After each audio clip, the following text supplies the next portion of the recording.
आदरणीय दोस्तों और भक्तों, आज आपके समक्ष पौराणिक कथाओं के अंतर्गत प्रतिशोध ठीक नहीं होता यह कथा आपके समक्ष रख रहा हूँ। दोस्तों, मेरे साथ बने रहेंगे इस वृत्तांत के अंत तक तो आपका भी परोपकार होगा। तो आइए बिना समय गंवाए इस वृत्तांत को शुरू करते हैं। दोस्तों, एक बालक जिसका नाम पिप्पलाद होता है, जब वह कुछ बड़ा हो जाता है, होश हवास में संभल जाता है, तब औषधियों को अपने अभिभावक के रूप में देखता है। वृक्ष फल देते थे, पक्षी दाने लाते थे और मृग यानी कि हिरन हरी वस्तुएं, औषधियाँ अपने राजा सोम से मांगकर अमृत की घूंटें पिप्पलाद को पिलाया करती थी। यह दृश्य देखकर पिप्पलाद ने एक बार वृक्षों से पूछा कि देखा यह जाता है कि मनुष्य माता पिता से मनुष्य तथा वनस्पतियों से वनस्पति ही पैदा होती हैं, किंतु मैं आप वनस्पतियों का पुत्र होकर भी मनुष्य कैसे बन गया। दोस्तों, यह एक बहुत बड़ा प्रश्न है। आइए इस वृत्तांत में इसको सुलझाते हैं। तो दोस्तों, इसके उत्तर में वनस्पतियों ने पिप्पलाद को उनके जन्म की कथा सुनाई।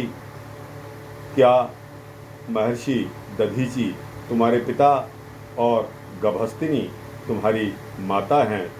इस तरह तुम मनुष्य के ही पुत्र हो। तुम्हारे माता पिता हमें पुत्र की तरह मानते थे, अतः हम भी तुम्हें पुत्र ही मानते आ रहे हैं। तुम्हारी माँ ने अपना पेट चीरकर तुम्हें पैदा किया और हमें सौंपकर स्वयं सती हो गई थी।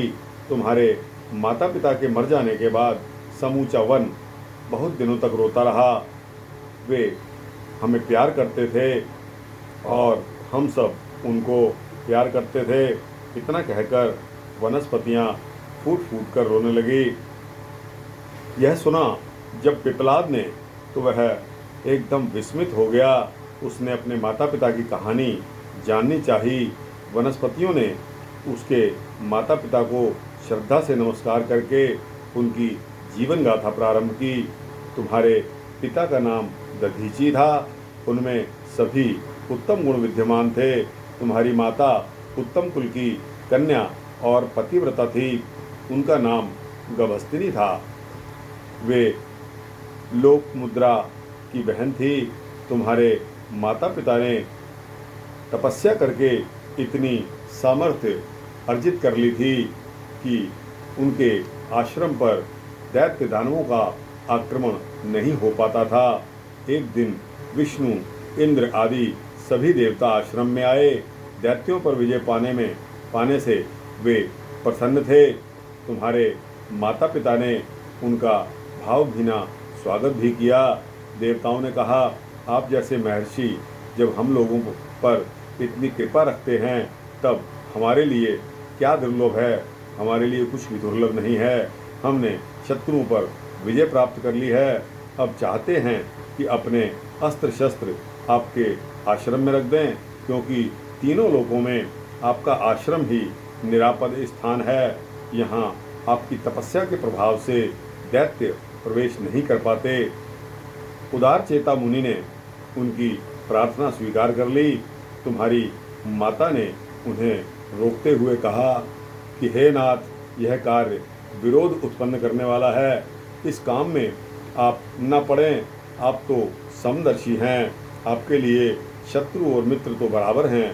अस्त्र शस्त्र रखने से दैत्य और दानव आपसे शत्रुता रखने लगेंगे। धरोहर रूप में किसी का धन रखना साधु पुरुष के लिए उचित नहीं कहा गया है। महर्षि दधीचि ने कहा, देवता सृष्टि के रक्षक हैं और मैंने हाँ कर ली है, इसलिए अब ना कहना अनुचित हो जाएगा। देवता अस्त्र शस्त्र आश्रम में रखकर चले गए। इधर दैत्य महर्षि से द्वेष करने लगे। महर्षि को चिंता हुई कि दैत्य बड़े वीर तो हैं, साथ ही तपस्वी भी हैं। जब वे आक्रमण करेंगे तब मैं शस्त्रों की रक्षा नहीं कर पाऊंगा। ऐसा विचार करके उन्होंने अस्त्र शस्त्रों की रक्षा के लिए एक उपाय सोचा। उन्होंने पवित्र जल को अभिमंत्रित करके उससे अस्त्र शस्त्रों को नहलाया और उस जल को स्वयं पी लिया। तेज निकल जाने से सभी अस्त्र शस्त्र शक्तिहीन हो गए, इसलिए वे धीरे धीरे पड़े हुए नष्ट हो गए। बहुत दिनों के बाद देवता महर्षि के आश्रम में जब पहुँचे, क्योंकि उनके शत्रुओं ने फिर सर उठा लिया था, महर्षि ने उन्हें बताया कि उन अस्त्रों की सुरक्षा के लिए उनका तेज मैंने पी लिया है, वे अब मेरी हड्डियों में मिल गए हैं। आप हड्डियां ही ले जाएं, मेरे शरीर का यह सुंदर उपयोग हो जाएगा।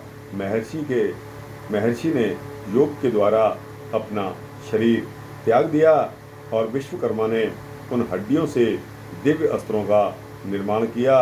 वे ही देवताओं की विजय के कारण बने। इस अवसर पर माता गभस्तिनी नदी तट पर गई थी। पार्वती की पूजा में लगे रहने से उन्हें लौटने में देर हो गई थी। उस समय वे गर्भवती थी। आश्रम में आने पर उन्होंने अपने पति देव को नहीं देखा। अग्नि देवता ने सारी घटना उन्हें बता दी। उन्होंने पति के कार्य की सराहना की। फिर तीनों अग्नियों की पूजा करके अपना पेट चीरकर तुम्हें हाथ से निकाल दिया। तुम्हें हम लोगों को सौंपकर पति के केश आदि के साथ वे अग्नि में सती हो गई। उस समय आश्रम का प्रत्येक प्राणी दुख से संतप्त हो था।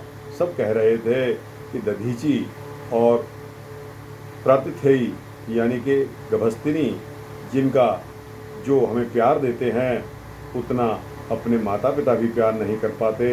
हमें धिक्कार है कि हम उनके दर्शनों से वंचित हो गए। अब यह बालक ही हम लोगों के लिए दधीची और प्रतिथेयी है। तो दोस्तों, वनस्पतियों ने कथा का उपसंहार करते हुए कहा कि यही कारण है कि हम वनवासी तुम्हें पुत्र से भी अधिक मानते हैं। बालक पिप्पलाद को अपनी खुद की कथा सुनकर बहुत दुख हुआ। माता ने पेट चीरकर जो उसे निकाला था, इस बात से उसे बहुत पीड़ा हुई। वह रोता हुआ बोला कि मैं अभागा हूँ, जो माता के कष्ट का कारण नहीं बन सका। मैं उनकी सेवा तो कुछ भी नहीं कर सका। इसके बाद देवताओं के कृत्य पर उसे क्रोध आ गया। उसने कहा कि मैं देवताओं से प्रतिशोध लूँगा, यानी कि बदला लूँगा। उन्होंने मेरे पिता का वध किया है, अतः मैं उनका वध कर दूँगा। वनस्पतियों ने समझाया कि प्रतिशोध ठीक नहीं होता। तुम्हारे माता पिता विश्व के हित के लिए उन्होंने आत्मदान किया है, तुम भी उन्हीं के पथ पर चलिए। बच्चों के अंतःकरण में प्रतिशोध की भावना शांत नहीं हुई। उसने भगवान शंकर की प्रार्थना की कि शत्रुओं के नाश के लिए आप मुझे शक्ति प्रदान कीजिए। भगवान ने उसे कृत्या दी। पिप्पलाद ने उसे आज्ञा दी कि तू मेरे शत्रु देवताओं को खा जा। देवता भाग खड़े हुए और उन्होंने भगवान शंकर की जाकर शरण ली। भगवान शंकर ने पिप्पलाद को समझाया कि तुम्हारे पिता ने विश्व के हित के लिए अपने प्राण दे दिए, उनके समान दयामय कौन होगा।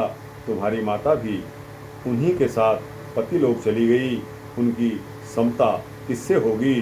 तुम भी अपने माता पिता के रास्ते पर ही चलिए।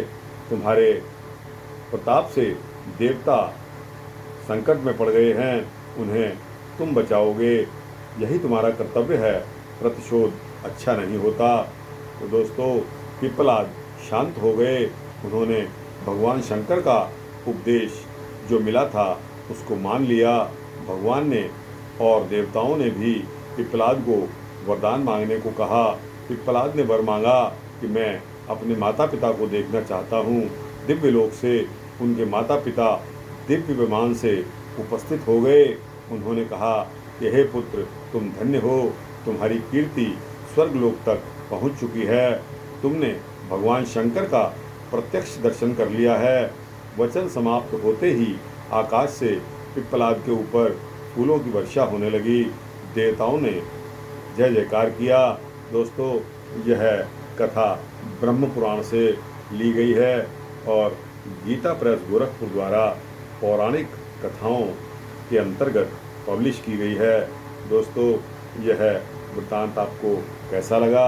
अच्छा लगा हो तो दोस्तों इसको लाइक और शेयर करते हुए अपने दोस्तों, मित्रों, जिज्ञासुओं को अवश्य भेजें।